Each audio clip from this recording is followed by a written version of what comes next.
Production funding for Ruckus has been provided by gifts from Dave and Jamie Cummings, the Hartwig family, Barbara and Peter Gattermeyer, the Courtney S. Turner Charitable Trust, John H. Mize and Bank of America N.A. co-trustees, and by viewers like you. Thank you. Welcome to Ruckus, our weekly food for thought fight over the news of the day and the trends of the times. I'm Mike Shannon. The Ruckettes join me shortly, and our topics this week: schools say no way to pre-K, McCaskill says goodbye to the Senate, and Governor-elect Kelly says hello to Cedar Crest, plus, of course, roast and toast. But we're going to start with our Newsmaker segment and talk with one of the new members of the Kansas House of Representatives. Representative Rhee Shue, a Democrat from Westwood who defeated incumbent Republican Melissa Rooker in the 25th District. The Kansas legislature is scheduled to begin its new session on January the 14th. Mr. Shue, welcome to Ruckus and congratulations on your victory. Thanks, Mike. It's a pleasure to be here. This is your first campaign for elective office, as I understand it. So tell us a bit about your background and what prompted you to get involved. So to go way back, I was born in Switzerland, actually, which nobody ever guesses. My parents were Chinese PhD students, and so we immigrated to the United States when I was about 2 years old. Grew up in Rolla, Missouri, studied economics at USC, and moved to Kansas City right after college. And essentially just after the 2016 election, I just couldn't do nothing anymore. I saw so many people putting their time and their effort and their money fighting against the things that I love most about this country, why my parents moved to this country. And I just decided I need to do something to step up and fight back a little bit. Where's the 25th District? It is the most northeastern portion of Johnson County, so Westwood, Roland Park, Mission, Fairway, Mission Woods, Mission Hills. Okay, now you're a Democrat, and you won by, I think, 121 votes. Yeah, landslide. Over the incumbent Melissa Rooker, who has been around for a while, described as a moderate Republican. And the news media in Kansas City has been generally favorable toward her and her comments over the years. So what policies did the two of you disagree about? So the biggest ones for me, and I really appreciate Representative Rooker's service, but there are just a couple of smaller things that were really, really important to me, and I think my district as well. The first one was the environment. You know, she received a failing grade from the Sierra Club back in 2016. She voted yes on the Tyson chicken bill, which is very harmful to the environment. The second one is net neutrality. That's something that the federal government's not going to take care of, and so I believe that the state should be taken care of. And then she spoke against net neutrality at the well as well. Were you in concurrence on school funding? Sure, yeah, school funding, LGBT rights, Medicaid expansion, we're definitely in concurrence on there. So it's kind of interesting, moderate Republicans and Democrats don't seem to be that far apart on a number of issues. Yeah, and you saw that in the news this week, right, with a couple of the moderate Republicans flipping to be Democrat. What did you think of that? Do you think that's the beginning of a trend? I don't know if it's the beginning of a trend. I think it's the continuance of a trend, right? Nationwide, suburban women are the ones that really pushed the blue wave, and then this is just kind of continuance of that, I think. Well, what do you think about this amendment Republicans may propose to the legislature and then to the public if it's passed by the legislature, that final control of school finance would rest with you and others in the legislature, not with the state Supreme Court? I am totally against that. I think that we need balance here in the state when it comes to school funding, and the Supreme Court has been a phenomenal backstop for us in supporting school funding, and we need to make sure that they are the backstop for that. At what point will you know and will others know that schools are sufficiently financed in Kansas? The Supreme Court's already laid a very straightforward path for that. We just need to add to just add $90 million each year to meet inflation? Yep, exactly. It's a straightforward path, but then some of the other representatives in Southern Johnson County have said that they want to redo the school funding, start from scratch, which I am also very opposed. We have a lot of other issues that are very high priority, and then if there's a straightforward path to get to constitutional funding, I think we should take that. The governor wants to expand Medicaid to 150,000 people. Yep. Can the state afford that with no tax hike? Yeah, definitely. The budget numbers continue to look good and will continue to look good, I believe. And so the numbers are there. But even past budgetary reasons, it's a moral reason, right? 150 Kansans right now don't have affordable access to health care. It is a moral imperative that we allow them to do so. But Medicaid is part of the Obamacare program, and it's in the courts now, so who knows what the future will bring for it. Who knows? Yeah, I'm going to continue to go as process as we go. But we'll go through the appeals process and see how long Very quick takes. final question. You're a Democrat. Can you work with both moderate and conservative Republicans? Yeah, definitely. I've already reached out to a lot of the conservative freshmen that I met at orientation. We're writing back and forth, we're emailing back and forth, and just trying to find where we unite, you know, and start to develop relationships. You finding some areas? Yeah. All right, definitely. great. Hey, thank you for coming in. It's a pleasure to meet you. Congratulations again. Come back and see us. Awesome. Thank you, All right, Mike. great. Bye. That is new Kansas legislator Rhee Shue. Now let's meet the panel and start a ruckus.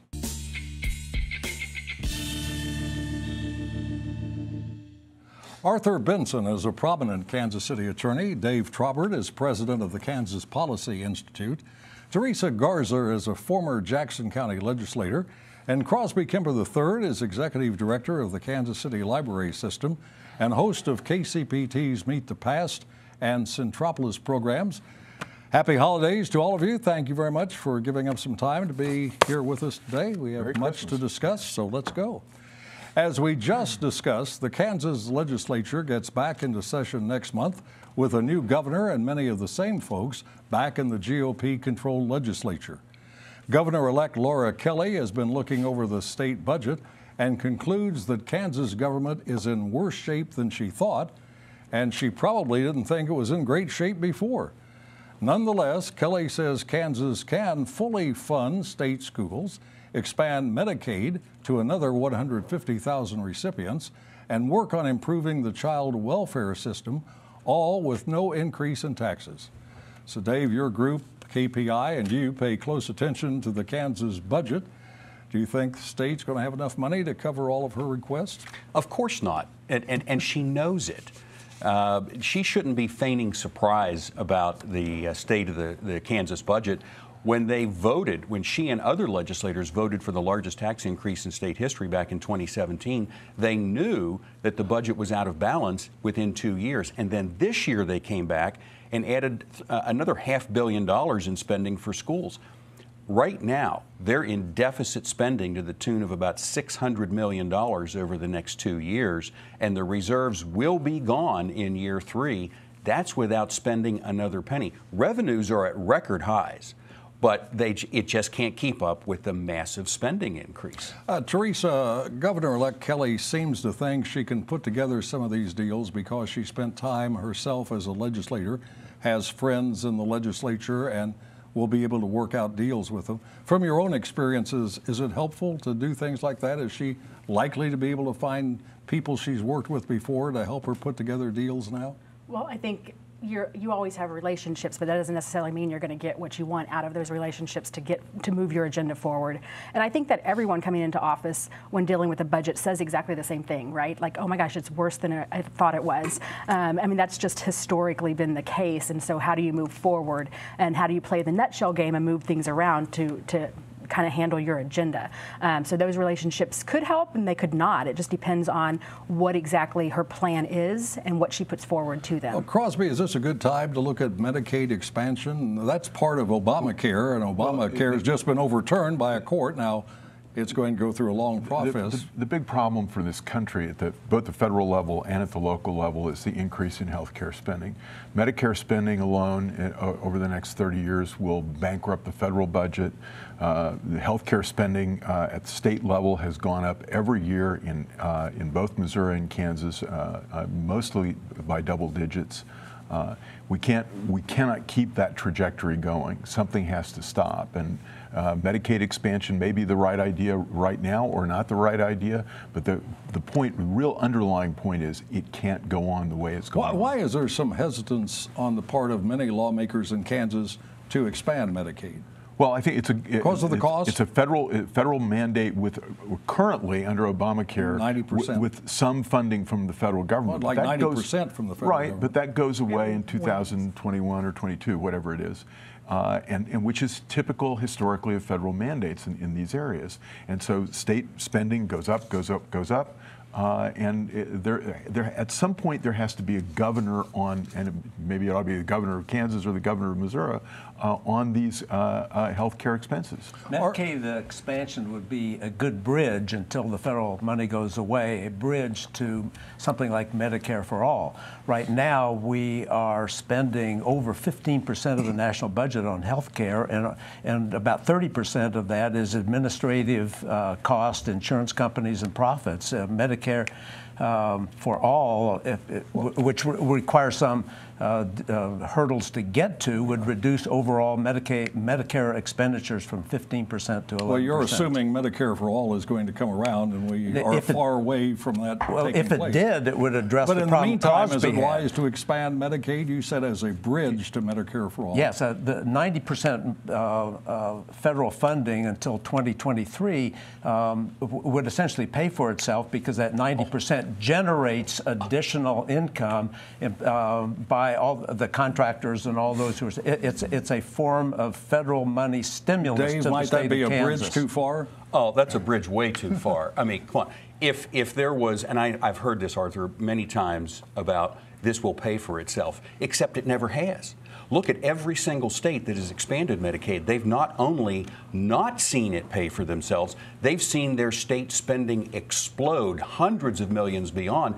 This would crash an economy. Now, that said, we do need to make health care more affordable and more accessible, and there are ways that state legislators in Kansas could do it by taking advantage of the new association health care rules, the short-term plans. There's things they can do without spending money that would make it more affordable and accessible. Quickly, Dave, we've seen 4 legislators, 3 current and 1 former state legislator in Kansas, switch from the Republican Party to the Democratic Party. Is this the beginning of a major change, a trend? It could be. I'm not sure about that. But what I would say is they're trying to portray this as some kind of a negative comment about the Republican Party. What this really, I think, is about is what do you do to stay reelected? I mean, what they saw, what these self-described moderates saw, was their moderate friends in Johnson County get beat. And so what they're doing is they know they have to move farther left in order to win their next election. And the public mood can change very quickly. We saw people elected in 2016 because they were moderate get defeated in 2018 because they were moderate. Right. All right. So we'll move on.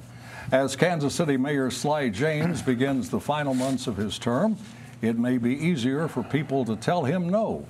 For example, multiple school districts with boundaries in the city are rejecting James' plan for a pre-K sales tax.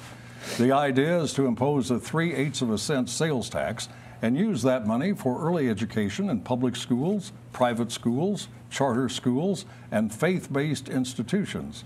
A board with most members appointed by the mayor would control use of the $30 million collected by the school districts. The biggest concern for the districts seems to be they won't have control of the money and how it's used. And Art, as someone who's familiar with schools and money for schools, what do you think of the mayor's pre-K tax plan? Mike, my entire voting life, I have voted for every single measure, tax measure for education, but I'm stunned. I'm against this one. This one is poorly conceived, poorly planned. It's a regressive tax that is going to harm those least able to pay for it, while the benefits are per capita and follow the children, which will benefit equally those who least need it, while providing nothing additional for those who most need it. It'll be controlled, as you noted, by a group of politicians who are not directly accountable for education to the voters. It does not address the research-based approaches for improving childhood literature. It's a Band-Aid approach. It's a feel-good thing that I think should be defeated, and I kind of suspect it will be. Well, I set it up so I could go from you to Crosby because I thought, sure, you'd support it, and I felt somewhat confident you'd oppose it, so Well, let's hear from you. So now. I was on the Mayor's Commission when it was originally established, and I pointed out that we have an early childhood program in Kansas City, an extensive early childhood program serving poor kids called Head Start. We're spending a lot of money on it, and we ought to know how that works before we go ahead with an expanded version of that. And we don't know how that works. We haven't investigated that. So I agree with everything Arthur has said. I'd love to spend more money on early childhood. I think it would be beneficial, but I think we need to do it intelligently. And I was going to say, and I think the way this is set up is somewhat similar to how like Denver has done it, and I think the state of Georgia has somewhat set it up the same way for the entire state. And so we still haven't seen like how those are working in those communities because they're still fairly new. The numbers have shown some increase, but we haven't really seen what it looks like long term. And so I think that's the struggle in regards to how it's set up and the model that they're using. Well, Dave, Kansas City, Missouri is not short of sales taxes. Right. There are plenty. TDDs and CIDs, transportation development districts, community improvement districts, 9-10 cents a dollar at least. Do you think voters in Kansas City, Missouri would be inclined to go for yet another tax? Well, I mean, they might be shamed into it because, you know, Mike, it's all about the kids. And please don't pay any attention to the PAC pulling the strings behind the scenes. But if money was the answer, we wouldn't be having this conversation. There wouldn't be achievement gaps anywhere in this country. It's not the money. Now, that said, spending some money on pre-childhood, early childhood helps, but it's almost all gone when you put those kids into a horribly broken system. We've seen that in Kansas. Governor Brownback had a proposal a few years ago to fund full-day kindergarten. And when we compared the districts that had it versus those that didn't, by the third grade, there were just no differences in the reading scores. Well, two prestigious organizations, the Chamber of Commerce and the Civic Council, have come out and supported the tax. Will that make a difference? Well, it would. You know, the Civic Council and the Chamber could just ask their members to give back the tax breaks they've gotten from the city on real estate, TIF and tax abatement, and that's $30 million a year to the school district, and the school district could create early childhood. And you think that's likely? But no, I don't. But I think there's a struggle in the community on whether the school district can actually oversee it properly based on historical context of the school district and the issues that they've had. So I think that's the struggle, and how does that look, and what is the compromise? How much of an issue is it that some of the money would go to parochial schools? It's a big issue for the school district. I think they're wrong about that, but it is a big issue. Mike, we know that they were against putting charter schools kids at one point. into very early childhood kids into buildings and classrooms helps a little, but it's not the most effective way to get a child literate by third grade. There are other better ways to do it, and this is a surface approach that is likely to be ineffective. You can say it's for the kids, but it's not good enough for the kids. It's trendy. That is. Well, I like anything that's trendy, you know that. And it's great, Mike, your setup. None of these objections are about education issues. No. They're about power and control. Control, absolutely. Right. Yeah, well, the mayor would appoint appoint 3 of the 5 members of the commission that would decide where the money was spent. Although she obviously wanted to stay there for at least 6 more years, Claire McCaskill had some harsh words for the U.S. Senate and its occupants as she was departing. McCaskill lost re-election in November to Missouri Attorney General Josh Hawley. In a fiery farewell speech, the Missouri Democrat got headlines for saying, "Something is broken, and if we don't have the strength to look in the mirror and fix it, the American people will grow more cynical, and they might do something crazy like elect a reality TV star president." She did not mention which reality star she had in mind. McCaskill called the Senate dysfunctional and said it is no longer the world's greatest deliberative body. And here's the comment that got the most attention and one you have probably seen before. Peter Morgan, an author, said, "No family is complete without an embarrassing uncle." We have too many embarrassing uncles in the United States Senate. Lots of embarrassing stuff. The United States Senate is no longer the world's greatest deliberative body. and everybody needs to quit saying it. She said, by the way, that the Senate puts the fun in dysfunction. So what, Teresa, if anything, should we learn as a result of the senator's comments? So I find it, first of all, I find it interesting that all of the words that have been used to describe her speech have been words like scolding and stern and harsh. And to me, it was just a very emotional speech, kind of putting forward her observations from the time that she had been there. And so I find that interesting, of the way that that's kind of been spun in regards to her like scolding them. If you grew up in a Catholic school or went to Catholic schools, you know what a scolding really is, and that wasn't the case. And so I find that really interesting. I think that at the end of the day, she has some valid points in regards to where we're at and what is going on at the federal level, and that there's not always a lot of compromise, there's not a lot of discussions going on, there's not a lot of things that are coming together and moving stuff forward. And so I think that's important. But if it was so bad, why did she want to go back there? Because I think in her mind, and in numerous people, and I will say, full disclosure, myself, she moved the needle, and sometimes that's part of the battle, is just being able to move the needle. Crosby, what did she mean embarrassing uncles? Well, obviously there are a lot of people who have, how should we say, very strict agendas in the Senate and the House. I think Paul Ryan's farewell speech was interesting. He alluded to the fact that we've got so much division that it's hard to get anything done, but he talked about issues like entitlements and immigration. And I was thinking while I watched his speech, wouldn't it be interesting if the Republicans could trade entitlement reform for some immigration some compromise where we'd actually get something done? And I think he focused on the issues, she focused on the embarrassment factor. I think they're both right. How did her speech strike you, Dave? Do you think it sounded bitter, or how would you describe it? You know, there was a tone of bitterness to it, although I'd say there's also a few embarrassing ants in the Senate, not just single out the guys. I think she makes a great case for term limits. I mean, this is human nature, what she's talking about. Well, she's now experienced it.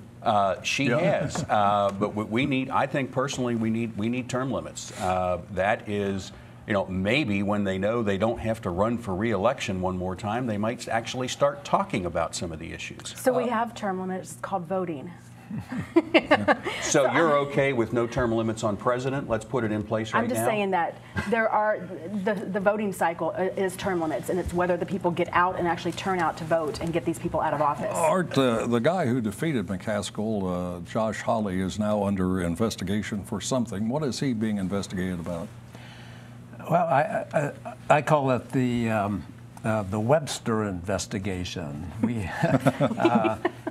It's alleged. Bill Webster, who went to jail.